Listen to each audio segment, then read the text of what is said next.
한 주간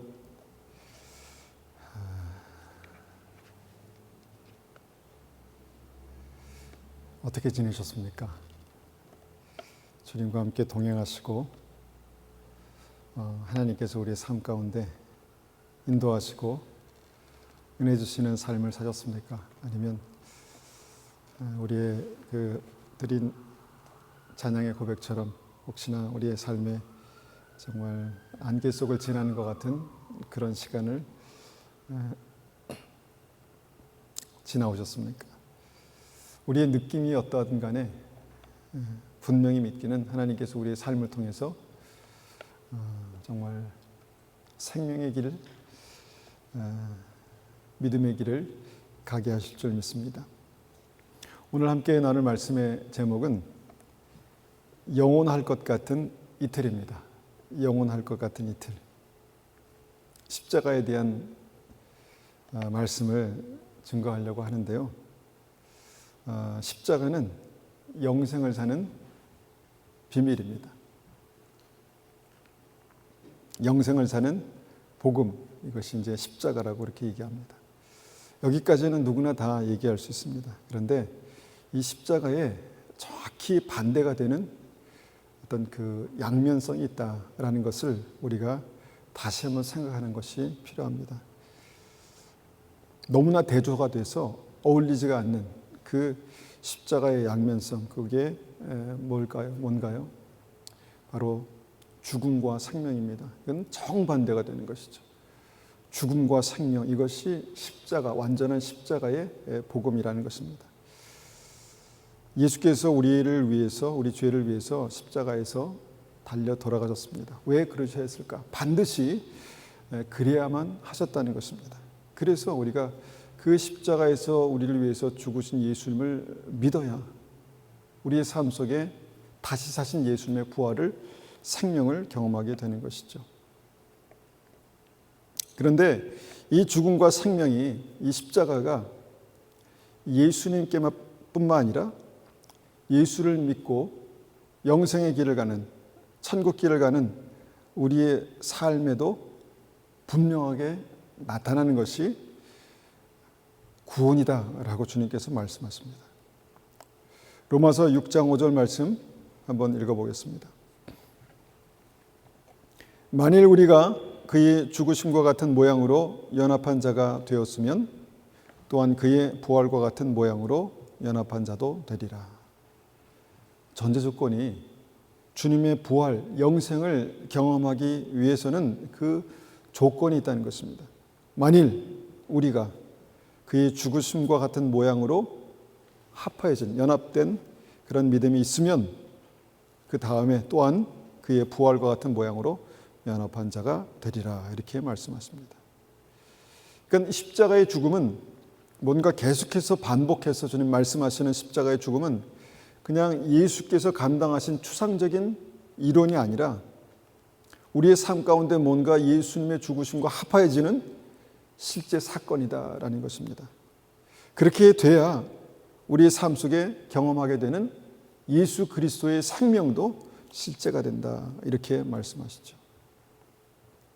이 십자가의 죽음과 생명의 이 양면성이 전체가 우리를 살리신 예수 그리스도의 십자가의 복음이다라는 것입니다.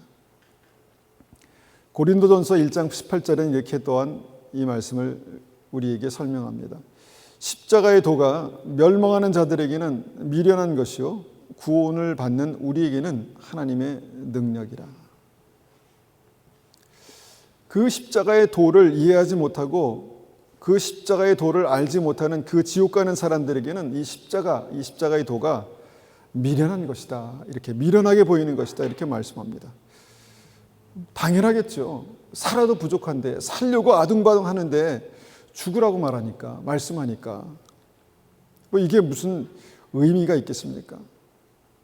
그러니까 십자가의 도는 구원과 상관없는 사람들에게는요, 이것은 정말 허무한 뭔가 이론에 불과한 그냥 죽음을 얘기하고 그런 것이라는 것입니다. 그러나 십자가의 도가 구원받는 사람들에게는 다르게 경험된다는 것이죠. 다르게 이해가 된다는 것이죠. 그래서 우리가 십자가의 도를 한마디로 이해하면 죽어야 산다라는 것입니다. 죽어야 영생을 경험한다라는 것이죠. 그런데 이 십자가의 도가요, 예수 그리스도께서 이 땅에 오셔서 십자가에 달리신 이후부터 생겨난 것이 아닙니다.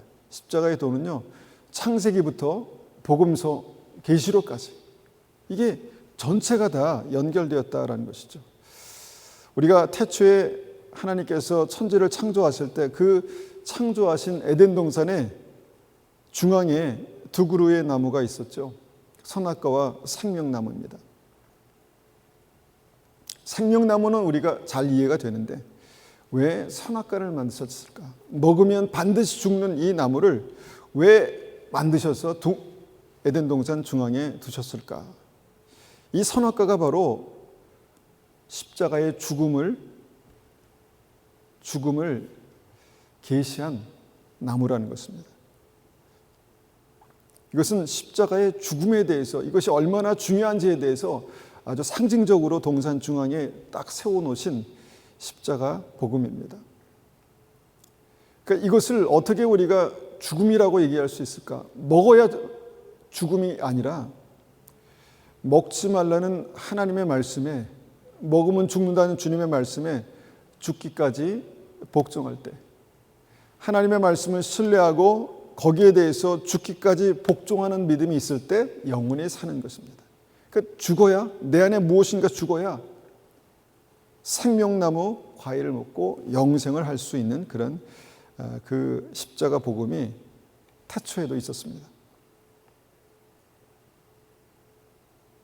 그래서 이 십자가 복음을 주님께서는 곳곳에 내 죽음이 어떤 의미인지, 그 죽음이 무엇인지 묵상하고 적용하고 생각하고 기도하라고 주님께서 말씀하십니다. 갈라디아에서는 이 죽음을 이렇게 적용합니다. 5장 24절 보니까 그리스도 예수의 사람은 육체와 함께 그 정욕과 탐심을 십자가에 못 박았느니라. 그리스도 예수의 사람이 누굽니까? 예수 믿고 구원받는 믿음의 사람, 그 사람은 이미 과거형으로 말씀하시는데 그 사람은 어떤 사람이냐? 그 믿음에 있는 사람은 어떤 사람이냐? 육체와 함께 그 정욕과 탐심을 십자가에 못 박은 사람이다, 이렇게 말씀합니다. 죽은 사람이다, 이렇게 말씀하는 것이죠. 그래서 예수님과 함께 영원히 사는 그 영생의 실제가 되기 위해서는 주님의 십자가에 못 박아 죽는 그 사건도 실제가 되어야 한다라는 것입니다. 그래서 태초의 아담과 하와는요, 하나님의 완전하신 형상대로 창조되었지만 하나님께서 주신 그 계명에 대해서 죽어야만 했습니다. 먹으면 죽는다, 먹지 마라, 죽기까지 복종해야만 했습니다. 그런데 이 창세기 말씀 우리에게 주시는 그 결과가 무엇입니까? 하나님의 말씀에 대해서 죽기까지 복종할 수 있는 믿음이 없으니까 영원한 생명에서 끊어졌다는 것이 창세기의 말씀입니다. 이것이 선악과에 새겨진 십자가 복음입니다. 그래서 우리도 십자가에 무언가 못 박혀 죽어야 되는데 나는 그 십자가에 무엇이 못 박혔나? 주님께서 우리에게 좀 추상적으로 정과 욕심이 십자가에 못 박혀야, 죽어야, 그래야 우리의 삶 속에 부활 생명이 역사한다, 이렇게 말씀하시는데, 그러면 그 정과 욕심, 십자가에 죽었느니라 말씀하신 그 과거형의 역사가 내 삶에는 어떻게 일어났나? 무엇이 달라졌나? 내가 예수 믿고 무엇이 죽었나? 이런 고민을 심각하게 하게 된다는 것입니다. 우리는 주님 앞에 설 때 이 부분에 대해서 뭔가 드릴 수 있는, 말씀드릴 수 있는 답이 있어야 된다고 믿습니다. 주님, 내가 십자가에 죽었습니다. 내 정과 욕심을 십자가에 못 박았습니다. 주님의 말씀에 대해서 내가 죽기까지 복종하며 내가 살았습니다. 그런 믿음의 고백, 주님 앞에 드릴 수 있는 믿음의 고백이 우리의 삶 가운데 있어야 믿음이다라는 것입니다. 이 죽음은요, 삶의 여러 가지 사건을 통해서 굉장히 실제가 되는 것을 봅니다. 오늘 집중적으로 보기 원하는 그 신약 우리 복음서의 말씀 보면은 주님께서 특별히 사랑하시는 사람들이 있었습니다. 그러니까 주님께서 다 사랑하시지만 특별히 사랑하시는 이란 수식어가 붙었던 사람들이 있었다는 것입니다. 주님께서 사랑하시면 얼마나 그의 삶 가운데 좋은 일들이 많이 나타나겠습니까? 많이 일어나겠습니까? 주님께서 사랑하시는데 얼마나 큰 축복과 은혜를 경험하겠습니까? 날마다 기쁨, 날마다 행복 아니겠습니까? 그런데 주님께서 사랑하시는 자들이 하나님 앞에 믿음으로 살 때 그 삶에 정말 죽을 것 같은 고통을 경험했던 사건들이 곳곳에 남아 있다는 것입니다. 요한복음 11장 1절 말씀 보겠습니다. 요한복음 11장 1절입니다. 어떤 병자가 있으니 이는 마리아와 그 자매 마르다의 마을 베다니에 사는 나사로라. 이 마리아는 향유를 주께 붓고 머리털로 주의 발을 닦던 자요, 병든 나사로는 그의 오라비니더라. 이에 그 누이들이 예수께 사람을 보내어 이르되 주여 보시옵소서, 사랑하는 자가 병들었나이다. 주여 보시옵소서, 사랑하는 자가 병들었나이다. 나사로는 분명히 주님께 사랑하시는 자였습니다. 그리고 동생 마리아는 누굽니까? 바로 주님께 향유를 부어드려서 주님께 영광 돌려드리고 주님께서 그것을 감동하시고 이게 복음이다, 복음이 전해지는 곳마다 이 일이 반드시 증거돼야 된다라고 말씀하셨던 특별히 사랑하시는 그런 사람이었습니다. 그런데 오늘 본문이 이렇게 기록합니다. 예수께서 사랑하는 자가 병들었습니다. 주께서 사랑하는 자가 병들었나이다. 여러분, 주께서 사랑하셔도 병들 수 있다는 것이 진리입니다. 주님께서 사랑하셔도 아플 수 있습니다. 주님께서 사랑하셔도 고통스러울 수 있습니다. 전체 모든 삶이 다 그러면 안 되겠지만 어떤 삶의 때에는 주님께서 사랑하셔도 아플 수 있다는 것입니다. 병들 수 있다는 것입니다. 고통스러울 수 있다는 것입니다. 주님께서 사랑하셔도 죽을 것 같은 그런 위기들을 경험한 믿음의 사람이 있죠. 다윗이 그랬습니다. 주님께서 사랑하셔서 특별히 구별하시고 그에게 기름 부으시고 왕으로 세우셨는데 그 사람이 어떻게 됩니까? 사울이라는 왕을 세우셔서 계속해서 그를 죽음의 위기로, 실제 죽을 것 같은 위기로 몰아넣으셨습니다. 몇 번씩이나. 주께서 사랑하셔도 버림받을 수 있습니다. 주께서 사랑하셔도 감옥에 갈 수 있습니다. 요셉이 그랬잖아요. 요셉이 그랬습니다. 버림받았습니다. 종이 됐습니다. 감옥에 갔습니다. 사랑하시는데. 주님께서 사랑하셔도요, 그래서 옳은 일을 해도, 하나님께서 기뻐하시는 일을 해도 매를 맞을 수 있습니다. 매를 맞을 수 있습니다. 감옥에 갈 수 있습니다. 바울과 실라가 그랬습니다.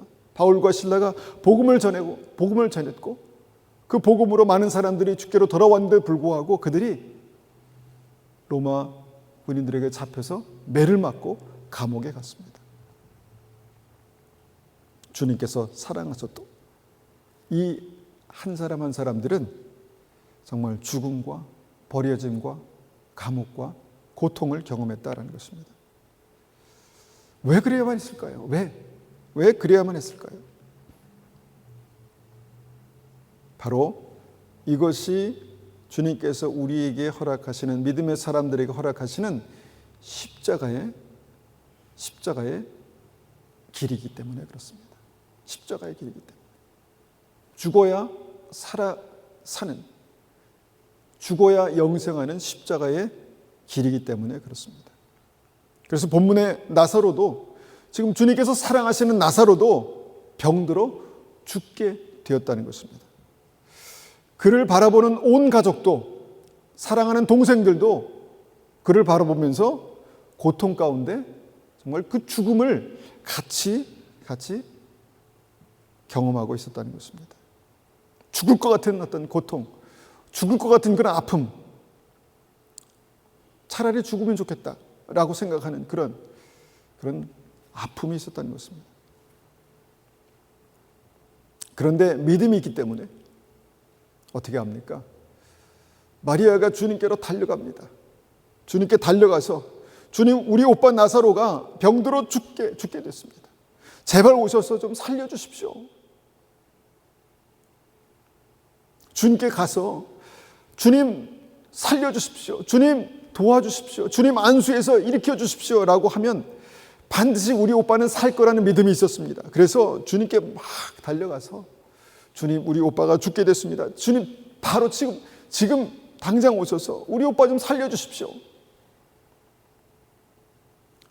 이 믿음이 얼마나 귀한 믿음입니까? 얼마나 간절하게 주님의 그 은혜를 구하는 완전한 믿음입니까?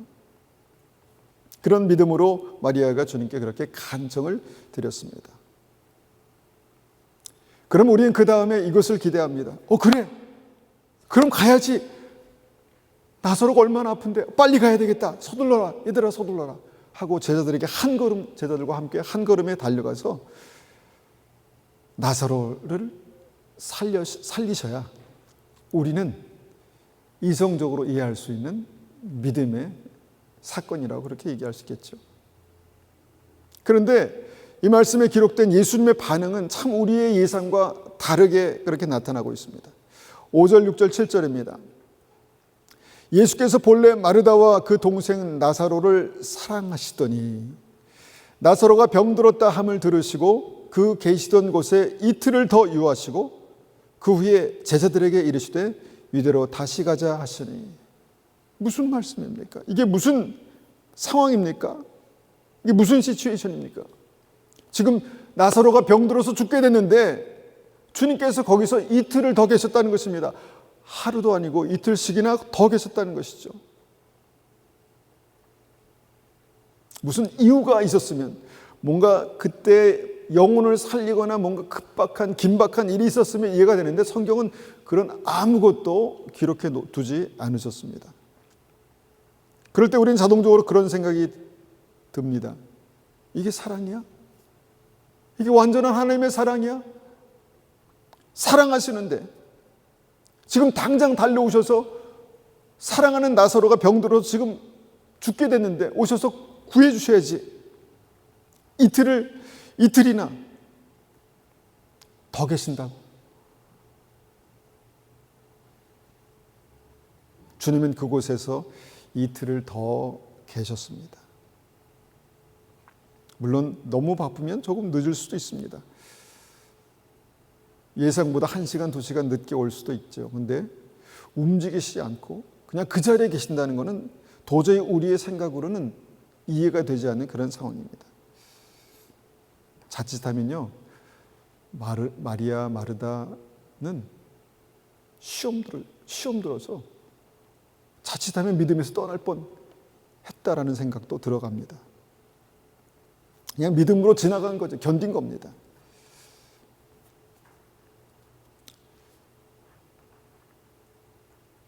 이전에 제가 교회 이제 오래 같이 신앙생활 하셨던 어떤 집사님이 이제 교회를 떠나시는 일이 있었습니다. 근데 아무리 생각해도 제가 그분이 왜 떠나셨을까를 모르겠습니다. 그래서 전화도 안 받으시고. 근데 딱 한 가지 짚히는 게 있었습니다. 한 가지. 뭐냐면 그분이 초창기부터 계셨는데 제가 실수로 그분이 중간쯤 오신 걸로 그렇게 잘못 얘기했습니다. 서운하죠. 왜냐하면 마음을 정말 전심으로 뭔가 마음을 나누고 믿음을 나누고 신앙생활을 했는데 목사가 머리가 나빠서 그 기간을 잘못 말하니까 그것도 모르나? 라는 생각이 들 수 있을 것입니다. 그러고 나서 이제 교회를 떠나셨어요.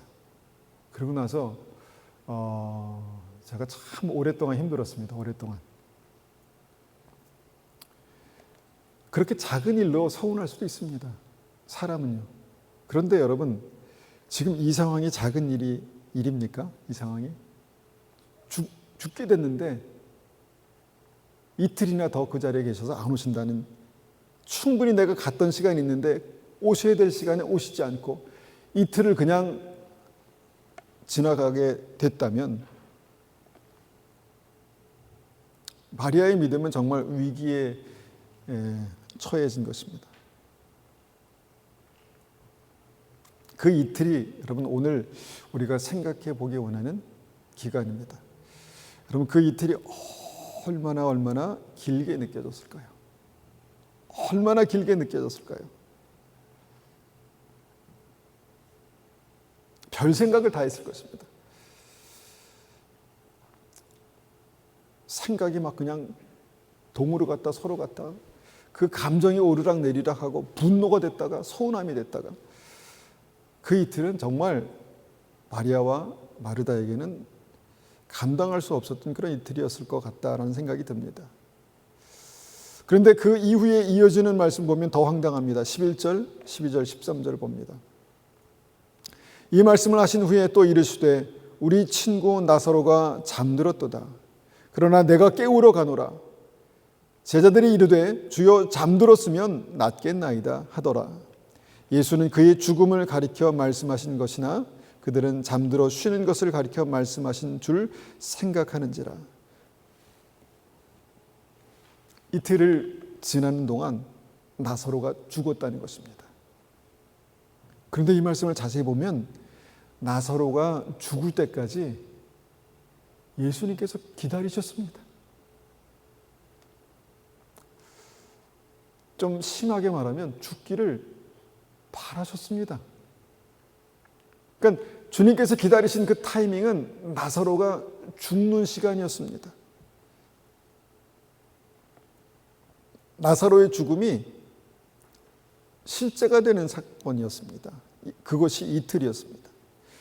나사로가 그렇게 이틀 동안 죽어갈 때 그의 가족들은 피가 마르고 정말 나사로와 함께 정말 주님에 대한 믿음도 완전히 사라지고 소망도 완전히 사라진 영적으로도 죽을 수 있었던 그런 시간이었다는 것입니다.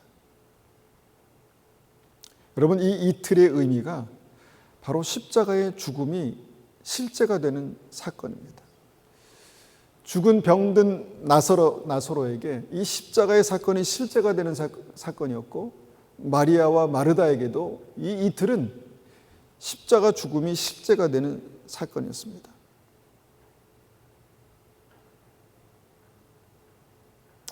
예수님은요, 이 말씀을 보니까 이 이틀을 아주 특별하게 기획하셨다라는 생각을 하게 됩니다. 특별하게. 이제 됐다. 나사로 깨우러 가자. 이렇게 말씀하셨습니다. 여러분, 우리 인생에도요, 정말 다급하고 절박하고 간절한 시간들이 있습니다. 정말 그때 조금만 도와주면, 그때 뭔가 조금만 하나님께서 은혜를 베풀어 주셨으면 나는 살 수 있었을 텐데, 나는 뭔가 그때 하나님의 은혜가 있었으면 정말 달라졌을 텐데 라는 그런 절박한 시간, 다급한 시간들이 있을 수 있습니다.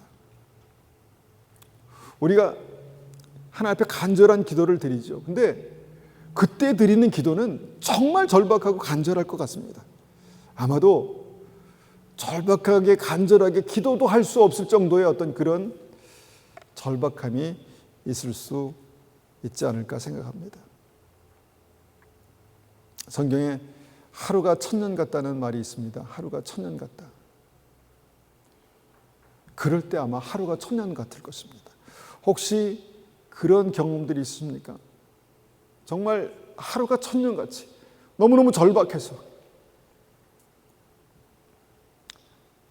저에게 그런 시간들이 있었던 것 같아요. 그러니까 예를 들자면 제가 어릴 때 그 풍선을 불고 놀다가 이게 터지면 그냥 버리지 않고 그걸 또 이렇게 불지 않습니까? 이렇게 속으로 해가지고 해서 방울을 만들죠. 근데 풍선을 가져 놀다가 터졌어요. 그래서 보다가 그게 목구멍에 딱 걸렸어요. 걸려버렸어요. 너무 깊이 들어가서 숨이 안 쉬어지는 거예요. 숨이. 근데 그 주변에는 아무도 없었습니다. 아무도 없어서 제가 집으로 달려갔습니다.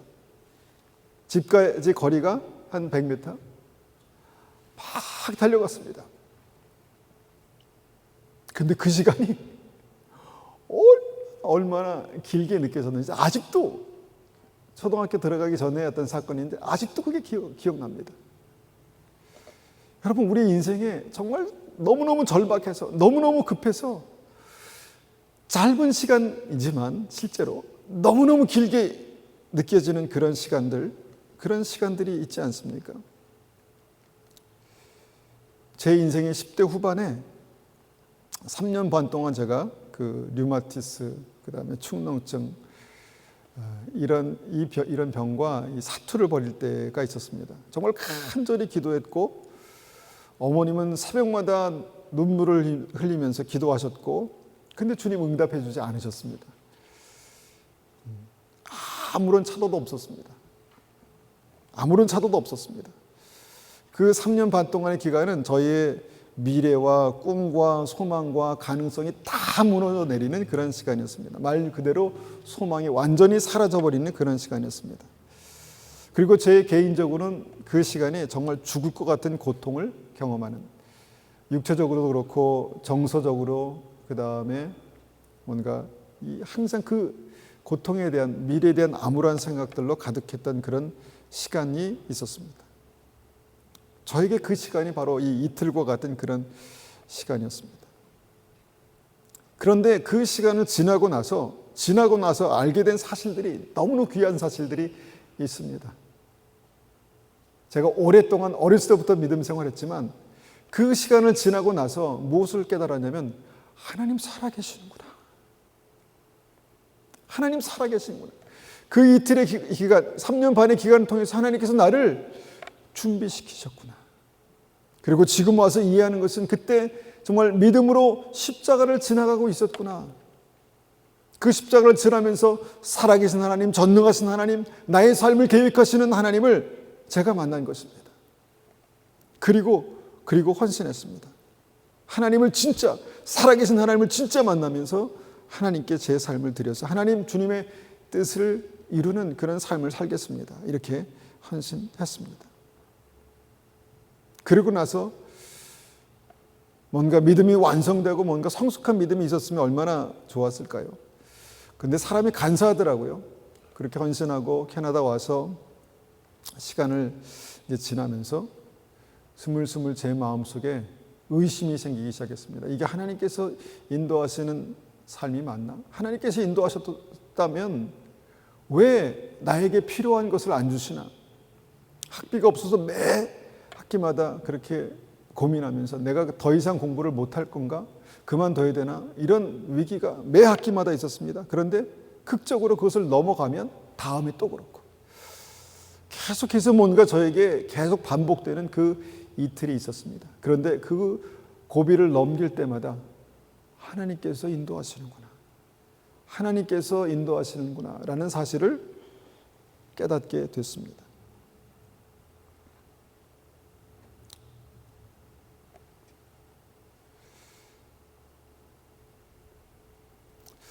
여러분, 그 우리의 삶 가운데 하나님께서 허락하시는 그 죽음의 시간, 십자가의 시간, 그런 시간들이 반드시 우리의 삶 가운데 있습니다.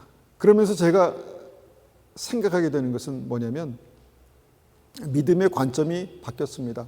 한 번에 완성되고 끝나는 믿음이 아니라 사도 바울의 말씀을 읽으면서 달려갈 길을 마치고 믿음을 지켰다. 그리고 나서 의의 면류관을 바라본다. 이런 고백을 제가 읽으면서, 우리의 삶은 그렇게 달려갈 길을 마쳐야 되는 그런 믿음이구나 라는 생각들을 하게 됐습니다. 그러면서 저희 삶 가운데 주님께서 지나가게 하셨던 그 이틀의 시간들, 정말 죽을 것 같았던, 아무것도 정말 남지 않았던 그 시간들을 다시 한번 생각하게 됐습니다. 그리고 그 시간을 통해서 주님께서 제게 저를 부르신 사명의 길이 맞고, 주님께서 그 가운데 나와 함께 하시고, 주님께서 나의 삶의 주님께서 인도하시는 그 생명의 길이 있다는 것을 알게 됐습니다.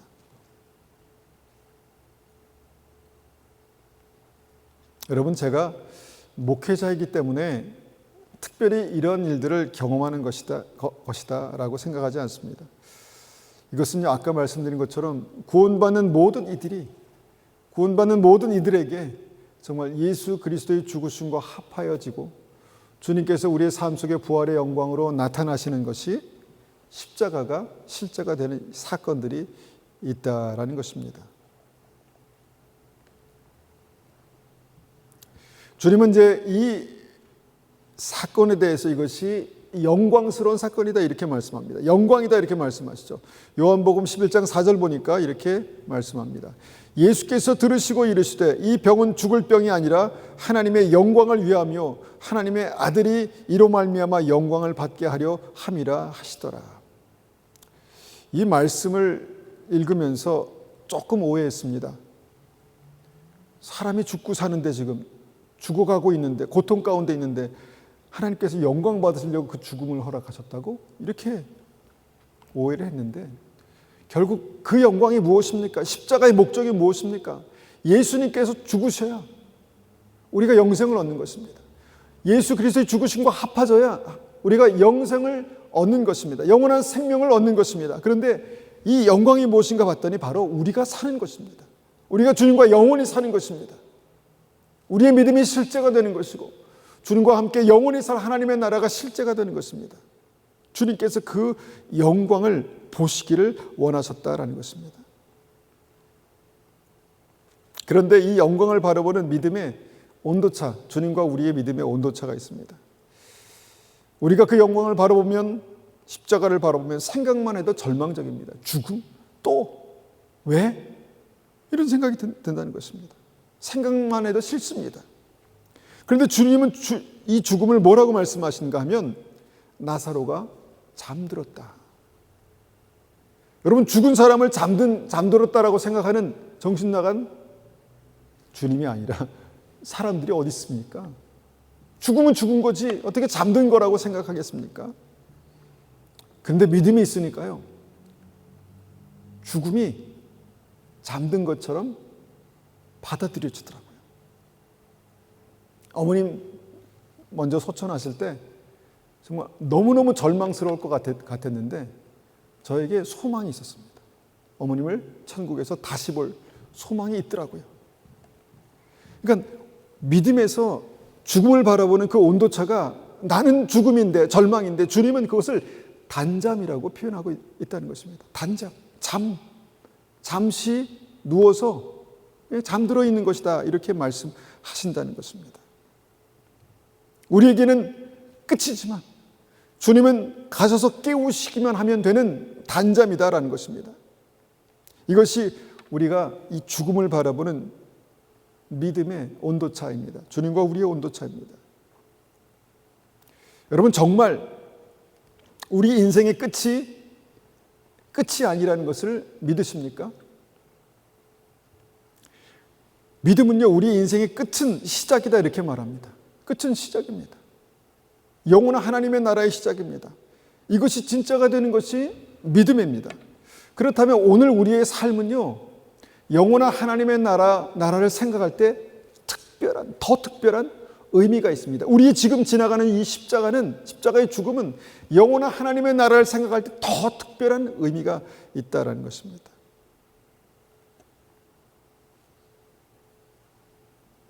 그래서 우리의 절망은요, 주님의 소망입니다. 우리는 이 죽음을 절망이라고 느끼지만 주님께서 이 죽음을 소망이라고 말씀하십니다. 주님의 죽으심과 합하실 때 영원한 하나님의 나라가 실제가 되는 내 소망이다, 나의 영광이다 이렇게 말씀하시는 것입니다. 주님은 우리가 주님을 믿음으로 신뢰하고 기다릴 때 우리의 죽음을 단잠으로 바꾸실 수 있는 능력이 있으십니다. 이틀이 지나면 우리의 모든 죽음을 주님께서는 단잠으로 바꾸셔서 우리를 깨우시는 은혜로 우리의 삶 속에 나타나실 것입니다. 그런데 이렇게 하나님의 영광이 나타나는 이 십자가의 죽음의 역사를 위해서는요, 두 가지 전제 조건이 있습니다. 첫 번째는 그 죽음 앞에서 절망하는 그 순간에 해야 될 일이 있습니다. 그것은 뭐냐면 주님께 가서 주님 도와주십시오. 우리 오빠가 죽게 됐습니다. 주님 절박합니다. 주님 죽게 됐습니다라는 간청을 드리는 것입니다. 간구를 하는 것입니다. 보통 우리가 상황이 급해지면, 어려워지면 하나님께 어떤 기도를 드립니까? 평상시와 다른 기도를 드리죠. 하나님, 지금 이 상황을 보시잖아요. 이 장난이 아닙니다.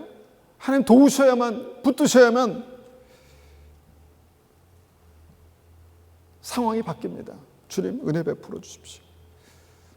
마리아가 그렇게 절박한 그런 믿음의 기도를 드렸다는 것입니다. 그런 간구를 드렸다는 것입니다.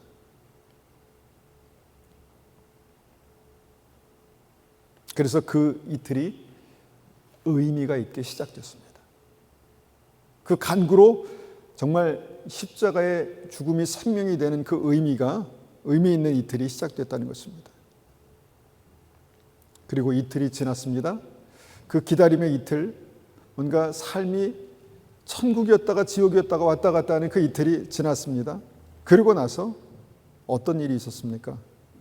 주님께서 드디어 주님의 때에 오셨습니다. 나사로를 찾아오셨습니다. 이미 그 상황은 다 끝난 것 같았습니다. 그런데 주님께서 오시더니 주님께서 말씀을 선포하십니다. 나사로야 나오너라. 나사로야 나오너라. 그때 나사로가 잠에서 깨어납니다. 살아납니다. 여러분, 하나님의 말씀이 선포되는 죽은 상황에, 그 죽은 십자가에 죽어있는 그 상황에 하나님의 말씀이 선포되는 그 타이밍이 있다는 것입니다. 그리고 그때 선포되는 하나님의 말씀이 있습니다. 하나님께 요청하고 기다리며 믿음을 놓지 않은 그 사람에게 하나님의 때에, 그 이틀이 지난 하나님의 때에 선포되는 하나님의 말씀이 있다라는 것입니다. 나사로야 나오너라. 깊은 말씀도 아니고 심오한 말씀도 아니고 많은 이해와 지식이 필요한 말씀도 아닙니다. 그냥 단순하게 나사로야 나오너라라는 그 말씀이 선포되었습니다. 그리고 나사로가 살아납니다. 여러분, 하나님의 말씀을 가지고 우리가 예배 때마다 기도합니다. 그리고 하나님의 말씀은 살았고 운동력이 있다, 능력이 있다, 활력이 있다, 이렇게 이제 말합니다. 정말 하나님의 말씀이 살아 있습니까? 그러면 정말 하나님의 말씀이 살아 있는지를 우리는 어떨 때 경험할 수 있을까요? 바로 이틀이 지난 이 시점에서 경험하게 되는 것입니다. 하나님의 말씀은 우리에게 은혜도 되기도 하고 위로도 되기도 하고 그렇습니다. 근데 정말 하나님의 말씀이 죽은 것을 살리시는 하나님의 능력으로 경험되는 그때는요, 그리스도의 십자가에 합해져서 정말 죽을 것 같은, 죽는 그 이틀이 지난 다음에 우리의 삶 가운데 선포되는 하나님의 말씀이 있다라는 것입니다. 우리의 삶에 이런 이틀이 있을 것입니다. 여러분, 그때 우리의 삶은 정말 답답하고 죽을 것 같고 믿음을 놓고 싶은 어떤 그런 유혹도 있을 것입니다. 그런데 그 삶을, 이 말씀을 가지고 우리가 그 삶을 한번 조명해 보십시오. 그때 우리의 삶에 주님께서 허락하신 그 십자가의 죽음은 그렇게 완성되는 것입니다. 그리고 그 죽음을 통과하면서 주님께서 완전히 죽어있던 것들을 다시 살리시는, 그 죽음을 잠으로 그렇게 깨우시는 하나님의 역사가 나사로에게 뿐만 아니라 우리의 삶에도 반드시 있을 것입니다. 주님께서 우리의 삶에 선포하실 것입니다. 나사로야 나오너라. 이 단순한 말씀이지만 이 말씀엔 엄청난 능력이 있고, 이 능력이 우리의 삶 가운데 나타날 때 우리는 다시 한번 내가 예수 믿고 구원받는 이 믿음이 실제구나. 나는 영원한 하나님의 나라를 살 하나님의 사람이구나. 나는 하나님의 자녀구나. 내가 부족해도 하나님 사랑하시는구나 라는 것을 경험하는 그런 귀한 은혜가 우리의 삶 가운데 있을 줄 믿습니다. 우리가 한번 같이 이 말씀을 가지고 기도하겠습니다. 하나님, 우리의 삶 속에 다시 한번 십자가를 지나게 하시고 그 십자가에서 십자가의 죽음이 완성되는 그 이틀 동안 우리의 삶은 너무너무 답답하고 힘들지만 주님 믿음으로, 끝까지 믿음으로 주님께 청하고 기다리고 주의 얼굴을 간절히 바랄 때 우리의 삶 가운데 정말 말씀으로 살리실 그 하나님의 놀라운 은혜가, 살리시는 놀라운 은혜가 우리의 삶 가운데 있기를 원합니다. 그렇게 한번 같이 기도하겠습니다.